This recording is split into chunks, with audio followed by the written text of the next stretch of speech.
આજે તો હું આવ્યા ફરવા. જય દ્વારકાધીશને જય માતાજી. ફરી મારા મિની બ્લોગમાં તમારું હાર્દિક સ્વાગત છે. અને આજનું વાતાવરણ હતું કાંઈક બેસ્ટ.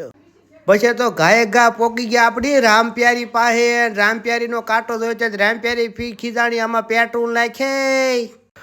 અરે એ ક્યાં હો ગયા, શેરી ઊંચી વહી ગઈ, ડેલો નીસો રહી ગયો.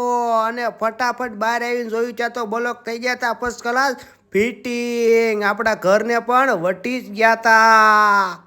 અને આપણે તો ચારેય બાજુ કેમેરો ફેરવી દીધો ને આવી ગયું હતું ગ્રીટનું ડમ્પર. અને ફટાફટ થાય છે કામ. કારખાને આવી ત્યાં તો આ તો જ્યારે ફોન જ જોતો હોય. કીધું ધંધો કઈ નકલ લોનું લીધેલા વેસાઈ જાહે. પછી તો થોડીક વાર લાગીને આપણને મળી ગયો બુશિંગ એટલે કે મોહન. અને એને આપી દીધું આપણે ભૈલું હાટું જીસીબી. થોડીક વાર લાગી જાય તો આપણે થઈ ગયા ફર્સ્ટ ક્લાસ તૈયાર. આપણે જવાનું હતું ઢસા લગ્ન કરવા. પછી જમી કરવી નવરા થયા ને આવી ગયા ઢસાનું પ્રખ્યાત મોક્ષધામ. અને હારો આપણો કલેજો ભાણો પણ હારે જ હતો.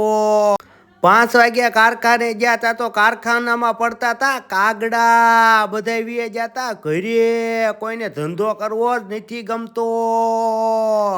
અને આપણે તે પછી થોડાક રોલા સોલા પાડી દીધા ને બેસી ગયા શેઠની ખુડશીએ. પછી તો સુરતથી ને મારા પ્રિશાબેનની ફરમાઈશ હતી એટલે આખી શેરીનો લુક લઈ અને મોકલી દીધો ઠેઠ સુરત વિડીયો.